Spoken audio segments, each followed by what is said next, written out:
All right, you It's guys, good skin. you guys are recording now. Perfect. All right, so hello. We're so excited to bring the community talks to you guys. This is something that the three of us have been talking about, and it's triggered by our passion to our community, wanting to connect with you all, wanted to get to know you and you get to know us, to bring people together, to actually highlight some of the amazing people that we all meet on a daily basis as part of what we do. So my name is Mary, and I'm the COO of Patriots Tax and Accounting, and I've got these two amazing people with me as well. We're going to introduce ourselves so that you get to know us, but expect that we will be doing more of these talks, and we're going to go live. So be prepared to share with us your stories and ask us questions. As part of this, we'll highlight some of the community news, as well as what's new in the community, so that we're all part of it, as well as we're all connected. So, how are you guys? Good. I'm good. Do you want to go first? Yeah, I'll go first. So my name's Bianca. I'm one of the project managers at Rappahannock IT, and kind of what we do here is try to make people's lives easier through managing their infrastructure. We do the stuff that people don't want to do, nor do they want to spend the time doing, as funny as that is. But a lot of people view us as an insurance policy for their business and their sanity. So, yeah. I like that. Like 2:30 in the morning. Yeah, like we were last night. Exactly. So, yeah, and you're like, ugh. So I was asleep. And Yeah. hey guys, my name is Duncan. I'm the owner of Capitalize Marketing and Consulting. We like to say we help you capitalize on what you do best so you can better care for your clients and increase your revenue. So we do that through full-scale marketing, and they're also a coaching and consulting company. Basically, we want to help folks find what they do best and grow their businesses through it. So that's what I do. And Patriots Tax and Accounting, from the name, we make your life easier when it comes to taxing, accounting, and any of the needs from a hiring. Instead of hiring a CFO and pay the big bucks, just hire us and we can help you get all that job done to the best it can be. And of course, we work with these two because their services are amazing as well. So this what brings us together because, again, we're all passionate about what we do. We make businesses, lives, and business owners feel better about what they do because we bring that expertise. We also do the consulting side of the business. So I manage that part of it where I come in and I help you with the strategy. I help you with growing your business. I help you with training your team and building a good culture. You're also an international business coach too, right? Yes, I am. Thank you for bringing that up, which is a big part of what I love doing, is traveling, which I know the two of you love to do as well. So I need to do more. I need to get beyond just the beach, but yeah, I do love the other. So every time Mary gets back, I'm constantly asking her questions. And I need a Starbucks mug that says Dubai. Can you do that for me? I haven't been there, but I need to do that though. But you know what? We've got to get you there somehow. I know. Because I think it's going to be way better than the mug. Isn't that a terribly touristy thing for me to ask you to do, is to get a Starbucks mug that says Dubai on there? I love it, actually. I love collecting those mugs as well. What I do, not the mugs, I do the shot glasses. So I have shot glasses that sounds fantastic. of every place I've been to, and it's really fun to do. Oh, that's very cool. I didn't know that. Yeah. That's very cool. Yeah. So, but yeah, we were talking about traveling and what it's like for us to travel and then how we feel, and we even connected that to what it feels like to be successful. Yeah. And there's an interesting connection between the freedom to travel and success. So do both of you equate travel with success? Yes, because you have to have the time and the finances to be able to do it. Mm-hmm. So ultimately, you have to be in this place in your life where you not only feel comfortable walking away from this business that you work so hard to build, to take that break that you so much need, but also the financial stability to do what you want on that trip and enjoy it and return feeling refreshed. So, yeah. You know what? We were talking about this earlier. I think the question to ask is, what is success to you, right? Yeah. I think sometimes I talk, as we have these conversations with a lot of the business owners and people like us that work really hard and love what they do, success can mean so many different things. And I think that's where, when there's not a clear alignment between what it means to an individual and what they're actually doing, that's where they will struggle with what they're doing and where they're heading, and then they give themselves a hard time. What do you guys think? It gets cloudy. Yeah, it's hard to differentiate, am I making the right move, or what is my purpose out of this entire thing? Why we started this, but you have to have purpose with everything that you do, and if you don't, then the vision gets cloudy and there's no end game. So Yeah, I'm goal oriented, so I like to write down specifically the goals I want to meet. Mm-hmm. But there's also a danger in saying, well, that is my success. Because the goals move constantly. Correct. If it's trying to run Boston and you do it, then does that mean your success is done? Or if it's trying to make a certain amount of money? So a lot of times when I try to sit down and I'm like, okay, well then what is success going to be? One of the biggest priorities for me is freedom. Like, am I doing, like, am I free to do what I want to do? Either at work, like my career, this is the job I'm free to do, I'm choosing to do it. Or the vacation, if that's the example we're using, am I free for this to be what I want it to be here? No one wants to go on vacation and then it's not relaxing or not enjoyable. So, but I've been in that situation. But you know what's interesting though is I think sometimes we analyze it around what we really need for that moment, because I think vacation is related to how hard we work and we want to get away to relax, versus really truly focusing on what motivates us and what continues to path that success to move us forward. Because you mentioned something about goals. I'm all about goal setting, because I think goal setting is very important, because at least it has to be smart, right? We all know, like, it needs to be achievable, it needs to be measurable, and it needs to be realistic, and I think that's key. Which I think a lot of people fail into getting that done the right way, and that's why there's struggle, then they get demotivated, right? But I guess my point I'm trying to relay here is that it's two things. It's really realistic goals, what success truly means, but then the other part of it is rewarding for whatever that success means, right? When you achieve. Right. So I think separating the two, where you know what motivates you and what you need to keep going, which is the vacation, the travel, all of that, but truly digging deeper into what's the why, right? What's the why? Is it making a difference? Is it, I don't know, being popular? Is it, having a lot of people to manage? What is it? Because I think that's the question to ask and really dig deeper. I think we all have gifts that, like, there's a certain natural gifting that you're wired with, I believe. But then, of course, you add to it. You can add skills. You can learn things you're not good at. Yeah. But I think, like, the stewarding of those gifts, the management of those gifts, plays a lot of part of what you're talking about. Like, so success then becomes, well, am I being faithful to what I'm gifted at? Yeah. Am I able to use it in a way that gives me and other people's joy?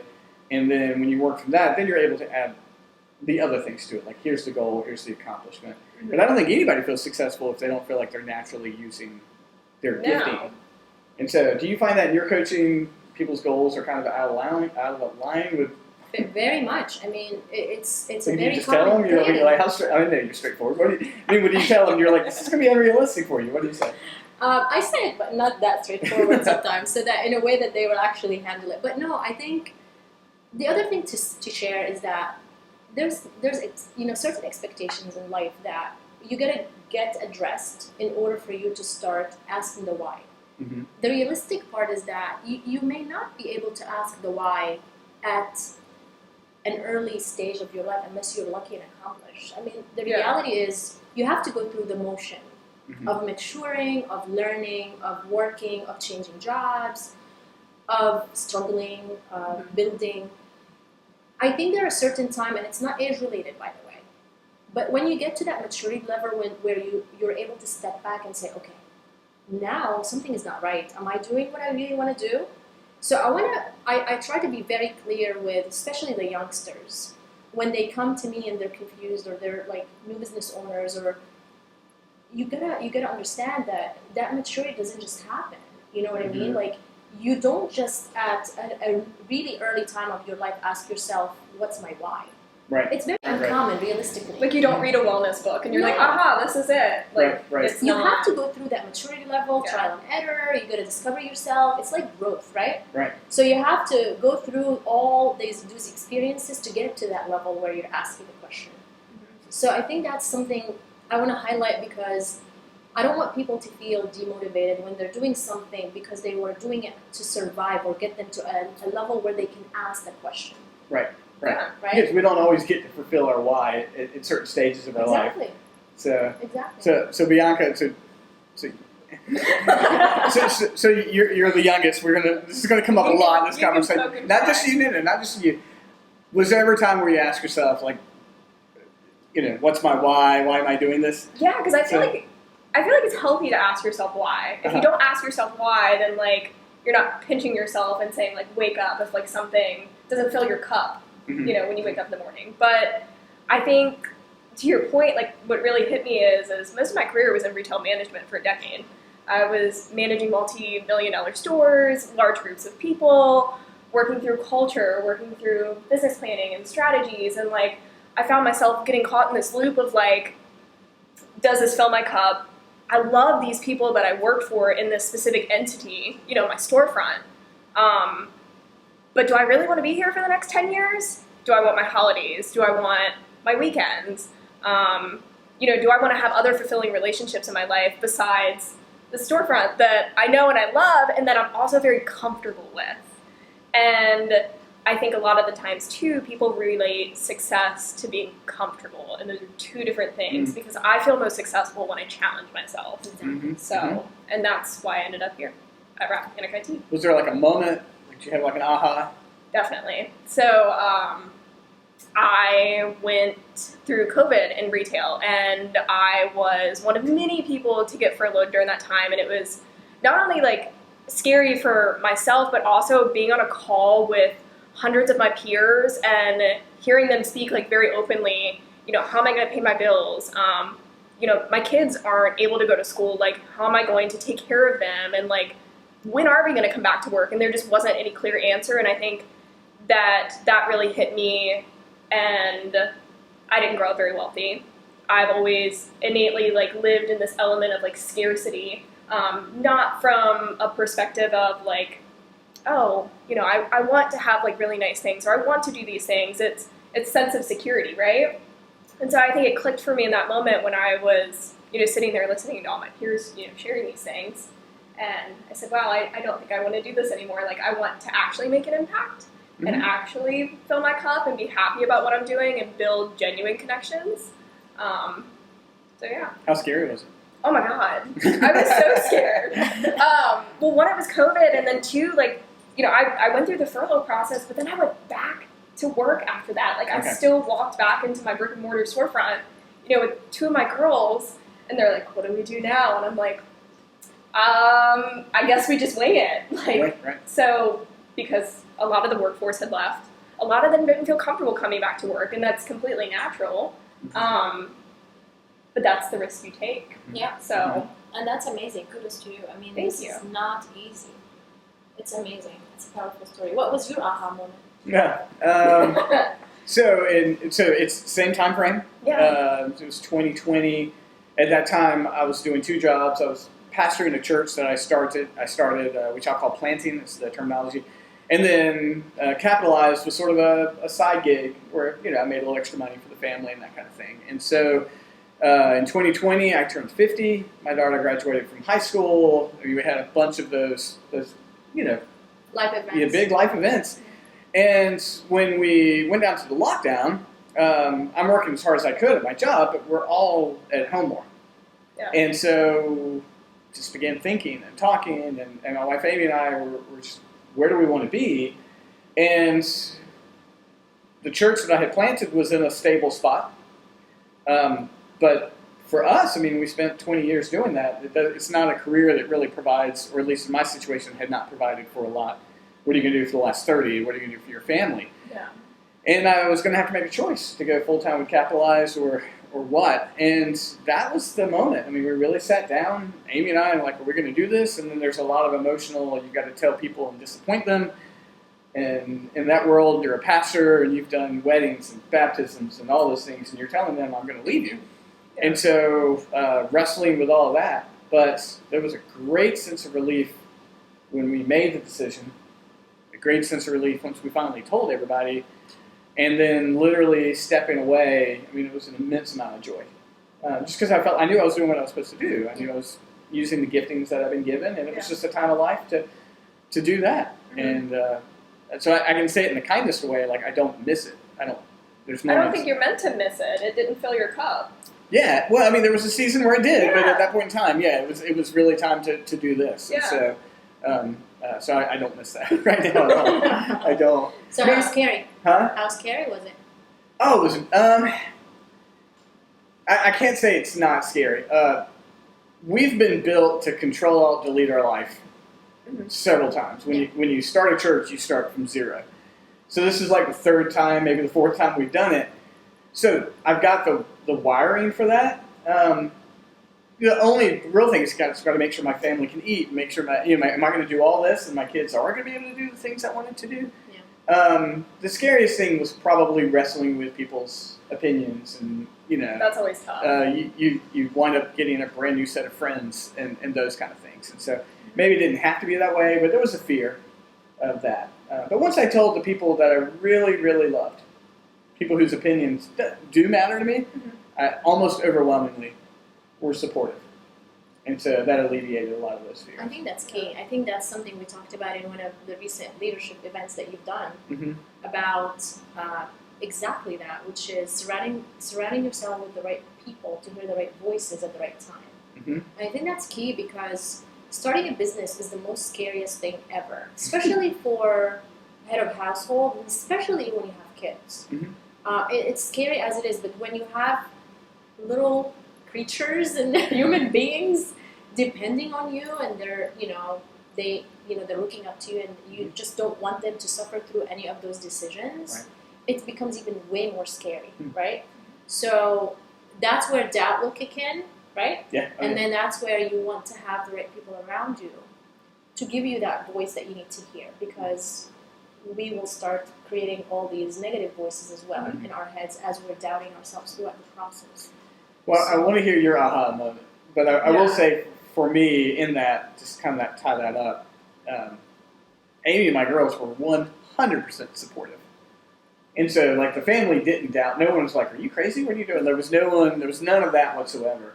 So I knew, so that if I knew my base was going to support that, then the risks were going to be a little bit more. And then the time freedom was completely different. I mean, they got a different me than they had before, which was nice. So I like that, because that takes us to like a subtopic, which is the parenting side of it when you do such a thing. Because again, your household is your first community, like the first layer in the community for your community, right? And that's like the main voices that you hear along the way.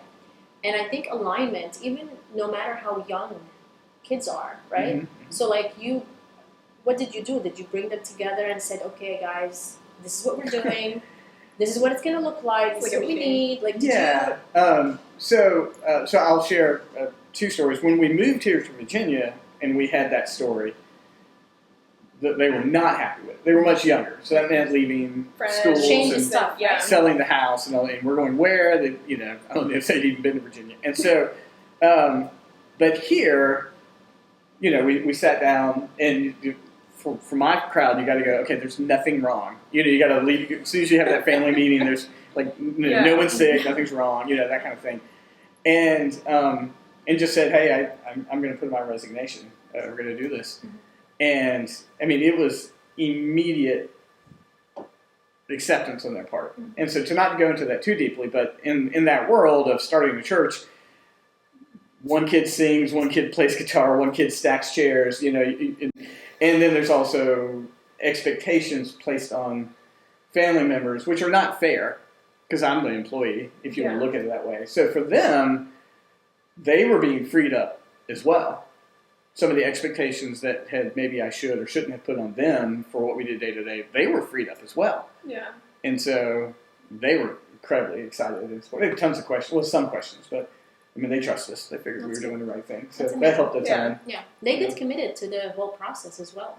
Yeah. And when we were in lockdown, we would do the entire church service in our living room with the 5 of us. It was like Sound of Music. So, like, one kid's doing sound, one kid's playing guitar, he was playing piano. And, like, we felt like we were one room projecting it out to the rest of the world. So they were ready for a break. Amazing. Yeah. They were ready to catch a breath after all that. Because, again, that wasn't their job. Yeah. So they were amazing. So, Mary, did you have an aha? Did you have this is a terrifying moment? Yeah, I mean, similar to you. I think mine was around 2015. So I worked in corporate for a long time, and I climbed. I mean, I was like very successful sales, client management. I traveled the world. I managed clients all around the world. And it was like I had 2 kids at that, time, and it was insane. It was like really, really busy. I worked. Calculated literally every minute in my day. I would wake up and say, okay, while I'm setting up lunch, I'm gonna check my email, and I'm gonna, put set the laundry while I'm doing that. So I planned every minute of my day because of how busy I was. Right. I got to the point where I was just running against time, and it was exhausting. Mm-hmm. And did the same thing. I mean, I sat down with Carlo, my husband, and I'm like, okay, I cannot do this anymore, especially when, I was pregnant with my third. And, we said the family, and I said, okay, I'm going to quit. Mm-hmm. And I want to do something that I'm passionate about. And this is what it's going to mean, because we were very active. Like, we filled every minute of our day, right, Right. We traveled and all that.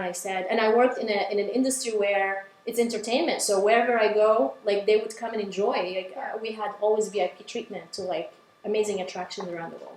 So I said, there's going to be a change, and we're going to do that, and I'm going to step back. And this is the implication. Are you guys? But that means more time with mom, mm-hmm. and mm-hmm. dinner, at the table when you guys come home, and all that stuff, right? So everybody was committed to it, and we did that. But then, I couldn't survive. I didn't know what it's like to actually understand what you're eating while you're chewing. I mean, to me, it was just, I gotta eat to survive. You know what I mean? Yeah. So it was an adjustment for me to like have that time to actually think. And I loved it because I learned so much about myself. Like, over 16 years of corporate, mm-hmm. where I was running and learning and, doing all that stuff and building and setting records and, all mm-hmm. of that, and creating presentations and being on stage and all that stuff. And like, to sit back and like have the time to breathe, and you're like, mm-hmm. what do I want? What do I like? Yeah. Where I learned that I love being a coach, and I mm-hmm. love, changing people's lives. And I have that gift where I have the ability to understand people in a very deep level, and basically give them that voice or that message from whatever they need to hear for that moment to be what they need to be, mm-hmm. So I pursued that, and I loved it. And I put a twist on it in regards to, because of my passion to corporate and my passion to business. So it combined the two, and it was, since I never regret it. I'm so thankful that I made that call at that time. Again, it was not easy. It's scary to go mm-hmm. cut a very amount of your income in a mm-hmm. household, mm-hmm. that much, where you have to adjust and you have to cut down on expenses and be smart. Yeah. But then the result, when you really know what you want and you take the time to make the decision, is very bad. It's like very rewarding.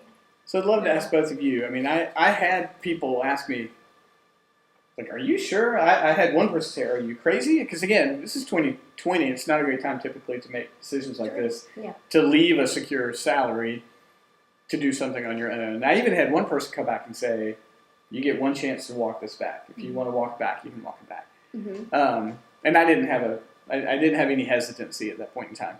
Yeah. Did either one of you face folks that were detractors from your decision? Yes and no. So, like, I feel like I was surrounded by these group of people that I worked with for so many years that were either, loved what we did as an entity, or felt connected to it because, they went to school around here and they grew up around here, and like, it was a way for them to leave their day job or their schoolwork and like come have fun at work. And, I think in a lot of ways, they just enjoyed that like piece of it, and they also connected it to me in a lot of ways. Like, I still have, people reach out to me to this day saying like, Bianca, can I use you for a reference? Or like, how are you doing? Or like, they'll check in with me on LinkedIn. And I think those are the people who are like, we'll celebrate, but like, you ever want to come back? Like, we love mm-hmm, you, please mm-hmm. come back. And that was really tough for me, it was really for sure. Okay. Yes. I think I definitely have the same experience. Leaving the company was hard. Like, I remember my boss like kept asking, "Are you sure? Like, mm-hmm. I don't want to accept this. Like, are you sure?"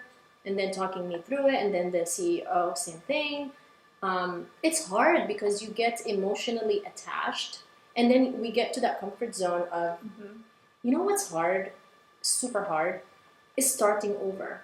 Yeah. When you get to a certain maturity level in your career. That is like the hardest thing ever. Is like when you get to a certain level in your career and you know what you're doing without thinking, it's like driving. Sure.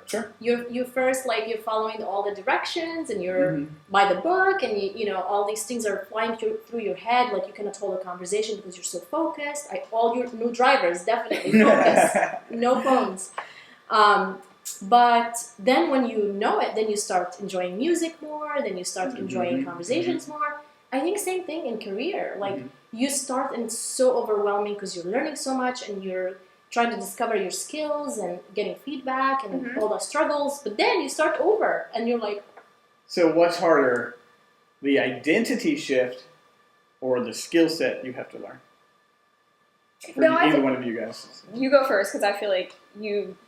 Yeah. Identity shift or the skills you have to learn? Yeah, what's harder? Like, I'm now I think this. the identity shift. Identity shift? I think the ego part of it is hard. Okay. I honestly think so. Because, like, being that person that knows everything and then all of a sudden you're learning and, like, you're not able to do things without thinking and learning and researching is hard. It's I admit it. It's super hard. Yeah, I get that. That makes sense. Yeah, I mean, I used to be the catch-all for all the questions, and like I wear that like a badge of honor, literally. Exactly. And you're right; it does fuel your ego because my answer kind of lines up with yours. I think a lot of the skills that I used to have in my old career, they were so transferable that like when I joined this team, and you know, I was tasked with doing all these things, I had the experience, like I had those soft skills to be able to do it because those are transferable. Yeah. But the harder stuff of like. I'll give you an example, like building out a CRM tool. Like, that was something that we needed. Had I done it before? Absolutely not. Did I know how to manage people and plan and build out projects? Yeah. But doing it in that format was such a huge learning curve for me that I was like, oh crap, like, I need to take a step back and like really think about how I'm going to do this and be a little bit more strategic than I'm used to being. So, yeah. What do you think? I think the identity... I mean, don't get me wrong, learning how all the skills to run a business are ridiculous. I mean, you don't stop that. But, you know, the identity of who I was part of a group, I was part of a larger denomination, we were all connected together on that. A lot of my days were built around preparation for things on Sunday. And then my job had a very caring aspect. And so it's not that I don't care for people, there's a large caring aspect of what we do. But I'm having conversations when I was pastor that were very, very different. And people are opening up and you're helping them with them. And so turning that off or losing that or however you want to do it was hard. It was hard. And it's interesting, like people will respect you to some extent when you say I'm a pastor, but when you're a crass capitalist, sometimes you don't get quite, you know, it's a little, very true. It's a little bit different. And so you wrestle with that identity shift as well, or at least the perception of people goes a long ways when you wrestle with that. And it's hard. It's very hard. I tell you, that's the part I truly dislike in this whole process because I've started over the identity struggle. Sure. Yeah. I mean, going from being able to jump into a plane and then be on stage and talk because you know, and then into having to do tons of research and study things and ask questions and put all of that prep work. So it's like double the amount of work. It's very stressful. Is it fulfilling for you though? It's very fulfilling. Yeah. Growth is very fulfilling. And I think that's the key, is understanding, is this really what you want to do? Then all that work is worth it. And then you go through that struggle and you're like, okay, it's paying off. And, you know, what's motivating me? You know, so then do I keep doing it or do I step back and adjust and adapt, you know? Yeah. No, definitely. I mean, I feel the same way. I don't know if... Yeah, you know, if you're in a religious or a nonprofit context, your entire job is to mobilize volunteers. Yeah. So ultimately, at any point, any of them can go, I just don't have time, no matter what the scenario is. So there's a lot of your success, if you want to use that term, or growth that's completely dependent upon people's extra time. But in the business world, it is different. There's an exchange of worth and activity and that kind of thing, and it feels easier. Is not the right word. I have to think about it. It feels easier to build because you're not literally asking people to volunteer. And so my friends who run nonprofits, my friends who run churches, that's an insanely hard thing to do. It's a constant pressure because you're always asking. Yeah. So that pressure, I don't miss that at all. Yeah. You know, so not a bit. No, I really don't. Yeah. But the identity. So I talk to myself. Do you guys talk to yourself? Oh, You all day. Like Weird. hopefully healthy. I mean, I'm sure we have some negative loops that are rolling around in our head. Yeah. But I gained new skills of controlling it. I'm still learning it as a runner. So I talk to myself a lot when I'm running. Mm-hmm. So I'm either planning something or I'm literally trying to tell myself how to get through 3 hours. And so, but now as a solo owner, I mean, I have to talk to myself a lot in terms of like managing what I'm doing and growing the business. Mm-hmm. So how do you guys use self-talk? Oh, so that one's like a deep one for me because I will sit in that beautiful office of mine and I'll sit there and talk to myself all day. Like I'll have a Do you talk out loud or do you talk in your head? Which one do you do? in my head. Okay. Definitely in my It's head. all right. I'm sorry. It's your office. There's no judgment.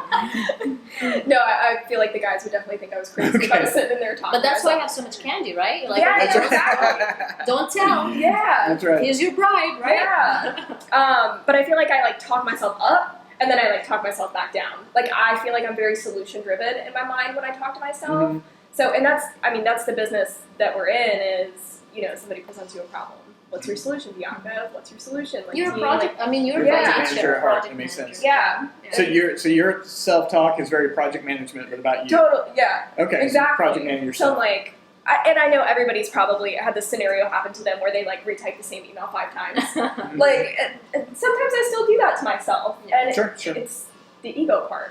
Mhm. That's yeah. It's true, and that's natural. So I mean, I self-talk. I mean, I think it's very powerful. It's a coaching technique, honestly, Mhm. because I think if it's used wisely, Right. because it can be self-destruction as well. Very much so. Yeah. So disclaimer there. But I self-talk about my day. I self-talk about like reflect. What does the day look like to me? What did I learn? What can I do better? I actually run scenarios of what if something happens. That's the sales part of me is like I gotta always be prepared. Mm-hmm. So I do run scenarios in my head about things that could happen as a business owner. If I get asked, I prep myself. I train myself. Do you practice conversations with the other person? I do. I do. I'm Yeah. no fun. It's With. powerful, Role-playing right? Yeah. And like you feel like you're like, I'm glad I did that because Well, right before we all got here, I think I shared with you guys. We got a new client, so I try to celebrate every client. We have a brass bell, Oh, so we ring the bell, That's and awesome. I love it. so I'm not at home, so I text Amy the video of the brass. If I'm not there, I literally text her a video, and then when I get home, I go and hit it for real. Yeah. So I immediately texted her the brass bell ring, and then went about to do something and get ready for this. But then I realized, 5 minutes later, I realized I didn't really celebrate that. Like I didn't take a moment for me personally to just go, hey, well done. I did this, this came about by that. Because this was a very strategic get, if you want to use Yeah. the language for it, and it worked. And so I had to tell myself, hey, wait a minute, stop. Because I was just going on to tasks. You tried something new. But yeah, I was like, I worked. need to stop and say, that worked, I did this, Mhm. very excited about the client, feel like we can serve him well. Mhm. And so in one of those moments, my self-talk stopped me, which I found was relatively healthy in that That's moment. Yeah. The real challenge is stopping the negative self-talk Mhm. and telling yourself, hey, I don't have to believe that thing I said about myself. Yeah. So how do you celebrate? How do I celebrate? Food and drink is typically, at some point in time, Amy and I will do that. So go out to eat, or a whiskey or something when I get home just to celebrate. But celebration for me always comes down, like I've heard, is freedom and time.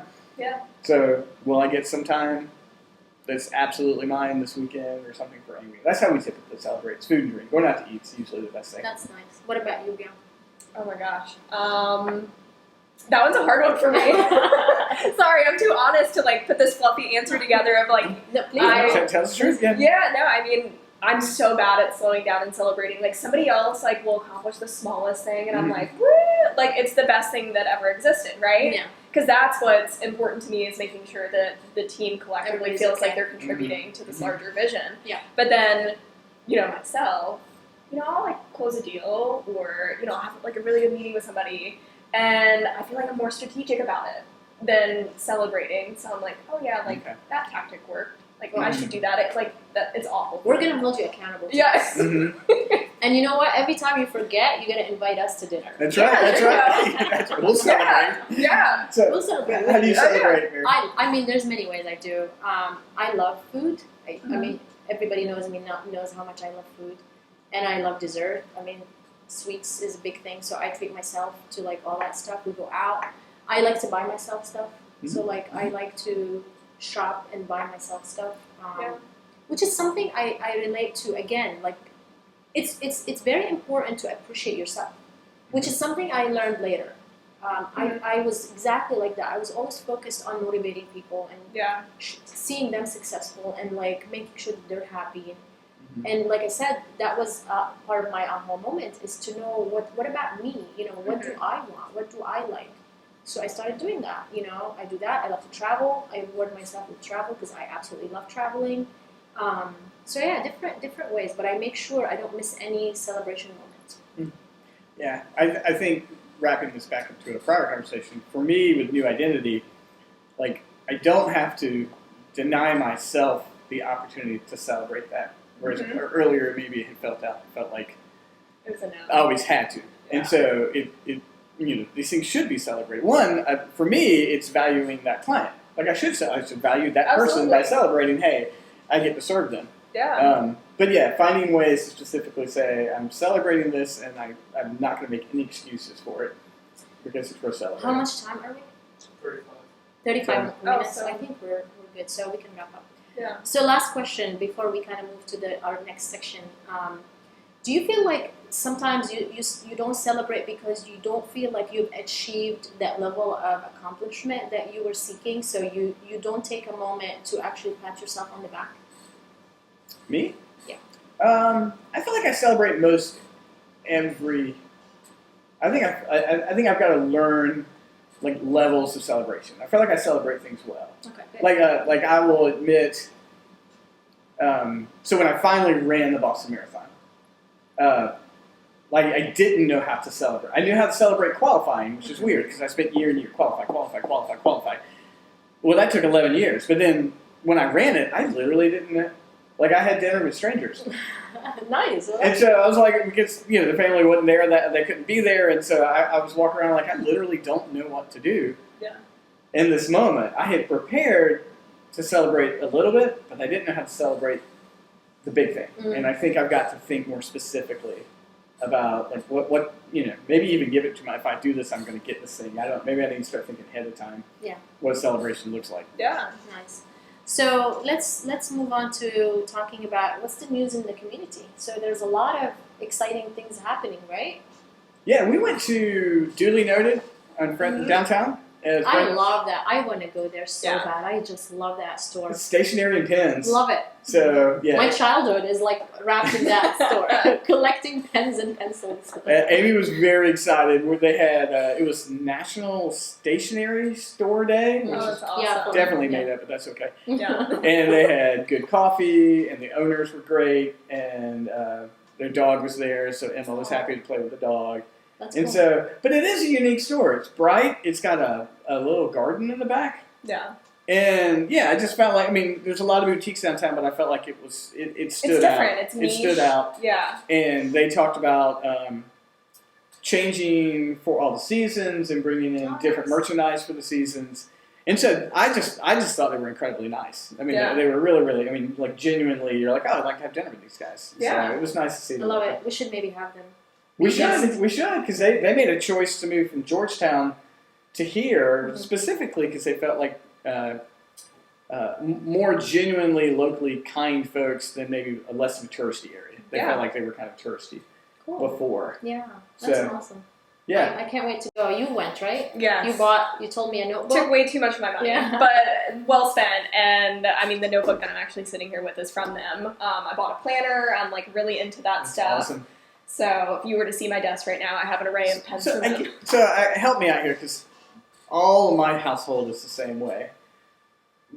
what's the deal with pins? Like, I'm just trying. I mean, like, It's the aesthetic piece of it. Like, it's the way, right? It's the way. I get it. It's I the like colors it. Like, and I don't the like this. designs and, This like, is not my the- favorite pin. I don't have my favorite pin with me. I don't have my G2 with me. But I mean, like, Oh. I'm trying to figure out what. Do you guys know what the G2 is? It's Yeah, not of even a course. fancy pin, but it's the pin I like. Yeah. But yeah, just Let me ask you this: like on a rainy day where you're trying to add color to your day, what do you do?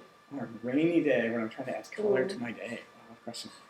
So, like, do you wear something different that brightens your day? Do you do something different to like add sunshine? It's a great question. I don't know if I have a habit on a rainy day. What I do. It's a good So question. think about it. When you have that answer, that's what pens do. That's what. Okay, that's a great Pens setup, and by the way. pencils, you know, That's they a just good- it's yeah. like that vase of flowers on your table. Okay. Where like you look at it, it connects. Like I buy pens when I go to certain. Like I remember, I have a collection of places I've been to, and when I see those, like each attraction or place, you end up in the store, Mm-hmm. retail store, Yeah. and they almost always have pens, right? Yeah. Right. So I do that, and that kind of reminds me of that moment. It actually, like, if there's a nice positive quote on it, like that's what it does. So there's a scene in You've Got Mail. Yeah. A scene in You've Got Mail where Tom Hanks says he would give Meg Ryan a bouquet of sharpened pencils. And Amy loved that quote. And when she came back from England when we were engaged, I gave her a bouquet of sharpened pencils. Aw. And I've got to be more specific like that. I was way better in 1995. And but she is a pencil Yeah. gal. No wonder I love Amy. See? I know you guys Aw. connect really, really well. Yeah. So just her desk is just full of all these colorful pens, and I'm doing this. Yeah, looking for trying to something find one. trying to take something with me. Yeah. So I stole this from her today. Do you remember those ones that had like the scent as Oh well? yeah, they still Love carry them at those. Costco, like They're in the big amazing. packs. Right. I don't want senses coming after It's me. like again my Yeah. childhood. See, like good moments. Okay, I Yeah. get it. See, I grew up in the '90s, so like jelly shoes and gel pens and like all that stuff. That was, makes like, sense. Yeah. That makes sense. So we've got Always Flavored coming to town as well. Oh, that's right. That's right. Rita's So got a place. Rita's, I'm so excited. We love her sauce. It's always on the table with us when we eat. She deserves to have her own place. She's done such a good job networking and creating She's got events. amazing energy. She's worked so hard. Yes. And like Hustle doesn't really describe how hard she's worked, and now she's going to have her own storefront. Yeah, I'm excited for She her. also got into the food co-op, if I'm not mistaken, Yes. as well. So she got her stuff there. So Yeah. good for her. Good for Excited her. about Yeah, that. for her. congratulations, Rita. And then who else? What else do we have? We have a brewery, right? Coming So we up. have an oyster bar Yeah. coming. So Joel Griffin, who owns Rebellion, has taken over the Spencer Devon space, and there's going to be a brewery, an oyster bar, and he says every place in Fredericksburg has a basement. Yeah. And he's going to make something else in the basement, but he wouldn't Can't tell me wait. what it is. It's It's a probably secret. haunted. But I mean, he's going to do. Probably is. It's but I'm excited about a real brewery like in Totally. downtown, Yeah. and that'll And be oyster bar, yum, good. I know. Yeah. amazing. People do Please love it. have nice desserts because that's important to me. It's important to Mary. All right, I'll see what I can do. But I'll talk to him. But Rebellion's wonderful. If you guys It been is. to Oh Rebellion, yeah, it's, I go there all it's one of the our time. favorite places So in the town. best burgers. I love their burgers. Fraser just did all their woodworking, I think, which looks beautiful. Yeah. Mm-hmm. So, but believe it or not, we're only like Christmas stuff is going to be out in like 6 weeks. Yeah, So, but That's we crazy. have to get through pumpkin spice season first. So. Yes. all the tiny pumpkins. You guys have an event coming up, right? Yeah. So we're going to be doing our first chamber event hosted here at Rappahannock IT. It's for Next Gen, so it's not just limited to Next Gen community members. It is literally anybody. We're going to have an array of speakers. I'm really excited. So it's Friday at 9 until 2 p.m. The Just stop by. best That's a big office in event. town. Yes. Because, I mean, It's breakfast and lunch. You get fed. You get to meet some cool people. I did a Next Gen event in like 2019 that was like a 2-hour lunch Yeah. at Park Lane.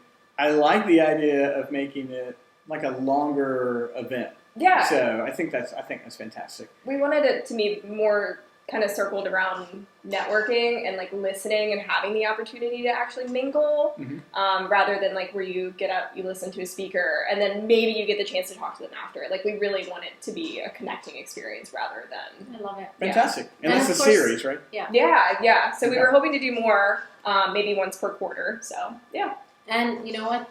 Like I said, the office here is amazing. Just to come here and just be in this office is a whole Well, different experience. I don't mean this bad. It's the best office. It is I'm the not best saying that your office. office is awesome. This is the No. coolest, It's coolest the best office in Fredericksburg. Yeah. Just flat out I give is. them my vote. Absolutely. So, Thank yeah, you. Can yeah. we add that to best in the first? I will make sure.